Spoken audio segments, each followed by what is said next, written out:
ಇನ್ನೇನು ಬೇಸಿಗೆ ಕಾಲ ಮುಗಿತಾ ಬಂತು. ಹಾಗೆ ಮಕ್ಕಳಿಗೆ ಸ್ಕೂಲ್ ಕೂಡ ಶುರುವಾಯಿತು. ಅದ್ರ ಜೊತೆಲೇ ಬೆಂಗಳೂರಲ್ಲಿ ಮಳೆನೂ ಶುರುವಾಯಿತು, ಹೌದಲ್ವಾ? ಇನ್ನು ಮಕ್ಕಳು ಸ್ಕೂಲಿಂದ ಸಂಜೆ ಮನೆಗೆ ಬರೋಷ್ಟರಲ್ಲಿ ಏನಾದರೂ ತಿನ್ನೋಣ ಅಂತ ಮನೆಯೆಲ್ಲ ಹುಡುಕ್ತಾ ಇರ್ತಾರೆ, ನಮ್ಮಮ್ಮ ಏನಾದರೂ ಮಾಡಿಟ್ಟಿದ್ದಾರ ಅಂತ. ನಮ್ಮ ಯಜಮಾನ್ರಂತೂ ಕೇಳೋದೇ ಬೇಡ, ಅವ್ರಿನ್ನ ಆಫೀಸ್ ಮುಗಿತಾ ಇದೆ ಅಂದರೆ ಸಾಕು, ಹೊರಗಡೆ ಮಳೆ ಬರ್ತಿದೆ, ಚಳಿ, ಬಿಸಿ ಬಿಸಿಯಾಗಿ ಏನಾದರೂ ಬಜ್ಜಿ ಬೋಂಡ ಮಾಡು ಅಂತ ಹೇಳ್ತಾರೆ. ನಮ್ಮ ಮನೆಯವ್ರಿಗೆ ಬಜ್ಜಿ ಬೋಂಡ ಅಂದರೆ ತುಂಬ ಇಷ್ಟ. Welcome back to my channel Kannada ಟೀ ಕೈ ರುಚಿ 24. ನಾನಿವತ್ತು ನಿಮ್ಮೆಲ್ಲರಿಗೋಸ್ಕರ ಒಂದು ಸೂಪರಾಗಿ ತುಂಬಾ ಅಥೆಂಟಿಕ್ ಆಗಿರುವಂಥ ಒಂದು ಆಲೂಗೆಡ್ಡೆ ಬೋಂಡನ ಮಾಡೋದು ಹೇಳ್ಕೊಡ್ತೀನಿ. ವಿಡಿಯೋ ನೋಡ್ಕೊಂಬರೋಣ ಬನ್ನಿ. ಇಲ್ಲಿ ನಾನೊಂದು 2 ಮೀಡಿಯಮ್ ಸೈಜು ಆಲೂಗೆಡ್ಡೆನ ತೊಗೊಂಡು ಅದನ್ನು ತೊಳೆದು ಒಂದು ಕುಕ್ಕರ್ಗೆ ಆಲೂಗೆಡ್ಡೆ ಮುಳುಗೋಷ್ಟು ನೀರನ್ನು ಹಾಕಿ ಅದನ್ನು ಆಲೂಗೆಡ್ಡೆ 2 ಭಾಗ ಮಾಡಿ ಒಂದು 2 ವಿಸಿಲ್ ತೊಗೊತೀನಿ. ಅಷ್ಟರಲ್ಲಿ ಬೋಂಡಕ್ಕೆ ಬೇಕಾಗಿರೋ ಹಿಟ್ಟನ್ನು ರೆಡಿ ಮಾಡ್ಕೊಂಬಿಡೋಣ ಬನ್ನಿ.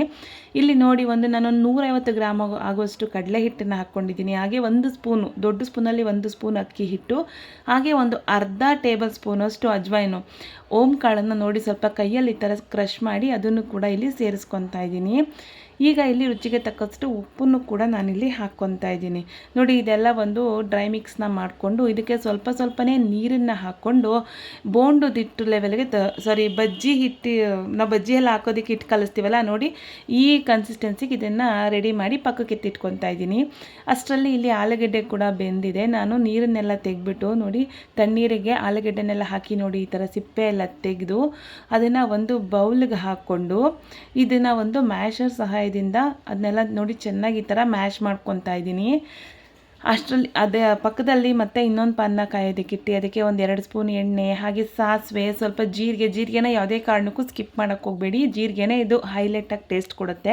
ಹಾಗೆ 2 ಮೀಡಿಯಮ್ ಸೈಜು ಸಣ್ಣದಾಗಿ ಹೆಚ್ಚಿರುವಂಥ ಈರುಳ್ಳಿನ ಹಾಕ್ಕೊಂಡು ರುಚಿಗೆ ತಕ್ಕಷ್ಟು ಉಪ್ಪು, ಸ್ವಲ್ಪ ಅರಿಶಿನ, ಹಾಗೆ ಒಂದು ಅರ್ಧ ಟೇಬಲ್ ಸ್ಪೂನಷ್ಟು ಧನಿಯಾ ಪುಡಿ, ನಿಮ್ಮ ಖಾರಕ್ಕೆ ಎಷ್ಟು ಬೇಕೋ ಅಷ್ಟು ಅಚ್ಕಾರದ ಪುಡಿನ ಹಾಕ್ಕೊಳ್ಳಿ. ನಾನು ಸ್ವಲ್ಪನ ಹಾಕ್ಕೊಂಡಿದ್ದೀನಿ. ನಮ್ಮ ಮನೆಯಲ್ಲಿ ಮಕ್ಕಳೆಲ್ಲ ಖಾರ ಕಮ್ಮಿನೇ ತಿನ್ನೋದು, ಸೊ ಅದರಿಂದ ಸ್ವಲ್ಪ ಹಾಕ್ಕೊಂಡಿದ್ದೀನಿ. ನಿಮ್ಗೆ ಎಷ್ಟು ಬೇಕೋ ಖಾರಕ್ಕೆ ಅಷ್ಟು ಹಾಕ್ಕೊಳ್ಳಿ. ಇಲ್ಲಿ ಮ್ಯಾಶ್ ಮಾಡಿರೋವಂಥ ಆಲೂಗೆಡ್ಡೆನೆಲ್ಲ ಹಾಕಿ ಚೆನ್ನಾಗಿ ಒಂದು ಮಿಕ್ಸ್ ಮಾಡಿ ಅದಕ್ಕೆ ನೋಡಿ ಒಂದು ಅರ್ಧ ಟೇಬಲ್ ಸ್ಪೂನ್ ಆಗೋಷ್ಟು ಸಕ್ಕರೆನ ಹಾಕ್ತಾಯಿದ್ದೀನಿ. ಸಕ್ಕರೆ ಹಾಕೋದ್ರಿಂದ ಈ ಬೋಂಡದ್ದು ಟೇಸ್ಟು ಡಬಲ್ ಆಗುತ್ತೆ ಅಂತಲೇ ಹೇಳ್ಬೋದು. ಯಾವುದೇ ಕಾರಣಕ್ಕೂ ಸಕ್ಕರೆನ ಸ್ಕಿಪ್ ಮಾಡೋಕ್ಕೆ ಹೋಗಬೇಡಿ. ಹಾಗೆ ಇಲ್ಲಿ ಒಂದು ಅರ್ಧ ಹಿಡಿ ಆಗೋಷ್ಟು ಫ್ರೆಶ್ಶು ನಮ್ಮ ಕುಕ್ಕಿಂಗ್ ಡೆಕೋರೇಷನ್ ಕ್ವೀನ್ ಕೊತ್ತಂಬರಿ ಸೊಪ್ಪನ್ನು ಹಾಕ್ಕೊಂಡು ಮಿಕ್ಸ್ ಮಾಡಿಕೊಂಡ್ರೆ ಸ್ಟಫಿಂಗ್ ಬೇಕಾಗಿರೋಂಥ ಆಲೂಗೆಡ್ಡೆ ರೆಡಿ ಆಗುತ್ತೆ. ಇಲ್ಲಿ ಒಂದು ಕಡೆ ಎಣ್ಣೆನ ಕಾಯೋದಕ್ಕಿಟ್ಟು ನಾವು ಮಾಡಿಟ್ಟಿರೋ ಅಂಥ ನೋಡಿ ಆಲೂಗೆಡ್ಡೆದು ಸ್ಟಫಿಂಗ್ ಎಲ್ಲ ನೋಡಿ ಈ ಥರ ಉಂಡೆ ಮಾಡಿ ಎತ್ತಿಟ್ಕೊತಾ ಇದ್ದೀನಿ. ಯಾಕಂದರೆ ಈ ಥರ ಉಂಡೆ ಮಾಡ್ಕೊಳ್ಳೋದ್ರಿಂದ ಬೇಗ ಬೋಂಡ ಆಗುತ್ತೆ ಅಂತ ಅಷ್ಟೇನೆ. ಇಲ್ಲಿ ನೋಡಿ, ನಾನು ಕಲಸಿದಂಥ ಕಡಲೆ ಹಿಟ್ಟು ಕಲಸಿದ್ನಲ್ಲ, ಬಜ್ಜಿ ಬೋಂಡಕ್ಕೆ ಬೇಕಾಗಿರೋಂಥ ಕಡಲೆ ಹಿಟ್ಟು ಕಲಸಿದ್ನಲ್ಲ, ಅದಕ್ಕೆ ಸ್ವಲ್ಪ ಹಿಂಗನ್ನೇ ಹಾಕ್ತಾಯಿದ್ದೀನಿ. ಹಿಂಗೆ ಹಾಕೋದ್ರಿಂದ ಎಣ್ಣೆಯಲ್ಲಿ ಡೀಪ್ ಫ್ರೈ ಮಾಡಿರ್ತೀವಲ್ವ, ಸೊ ಅದರಿಂದ ಅಸಿಡಿಟಿ ಆಗೋದು, ಗ್ಯಾಸ್ಟ್ರಿಕ್ ಆಗೋದು, ಅಜೀರ್ಣ ಆಗೋದು ಆ ಥರ ಆಗಲ್ಲ. ಹಿಂಗನ್ನು ಹಾಕ್ಕೊಳ್ಳಿ. ಇಲ್ಲಿ ನಾನು ಯಾವುದೇ ಕಾರಣಕ್ಕೂ ಸೋಡಾನು ಉಪಯೋಗಿಸಲ್ಲ. ನಮ್ಮ ಮನೇಲಿ ನಾನು ಯಾವುದೇ ಬಜ್ಜಿ ಬೋಂಡ ಮಾಡಲಿ ನಾನು ಸೋಡಾ ಮಾತ್ರ ಹಾಕೋದಕ್ಕೆ ಹೋಗಲ್ಲ. ಅಕ್ಕಿ ಹಿಟ್ಟು ಹಾಕೋದ್ರಿಂದನೇ ಗರಿಗರಿಯಾಗಿ ಬರುತ್ತೆ. ನೋಡಿ, ಇಲ್ಲಿ ನಾವು ಮಾಡಿಟ್ಟಿರೋ ಅಂಥ ಆಲೂಗೆಡ್ಡೆ ಉಂಡೆನೆಲ್ಲ ಹಿಟ್ಟಿನೊಳಗೆ ಹಾಕ್ಕೊಂಡು ಈ ಥರ ಒಂದು ಸ್ಪೂನ್ ಸಹಾಯದಿಂದ ಎತ್ತಿ ನೋಡಿ ಈ ಥರ ಎಣ್ಣೆ ಚೆನ್ನಾಗಿ ಕಾದ್ಮೇಲೆ ಅದಕ್ಕೆ ಈ ಥರ ಬಿಟ್ಕೊತಾ ಇದ್ದೀನಿ. ನೀವೆಲ್ಲ ಟೆನ್ಷನ್ ಮಾಡ್ಕೊಳ್ಳೋದೇನು ಬೇಡ, ಅದೇನು ತಳ ಹಿಡಿಯಲ್ಲ ಮತ್ತು ಕಚ್ಕೊಳ್ಳೋದು ಇಲ್ಲ. ನೋಡಿ ಎಷ್ಟು ಚೆನ್ನಾಗಾಗಲೇ ಪೂರಿ ಥರ ಉಬ್ಬೋದಿಕ್ಕೆ ಶುರು ಆಗಿದೆ. ಅಕ್ಕಿ ಹಿಟ್ಟು ಹಾಕಿರ್ತೀವಲ್ವ, ಅದಕ್ಕೋಸ್ಕರ ಇದು ಈ ಥರ ಉಬ್ಬಿ ಬರುತ್ತೆ. ಟೇಸ್ಟ್ ಮಾತ್ರ ಸೂಪರಾಗಿರುತ್ತೆ.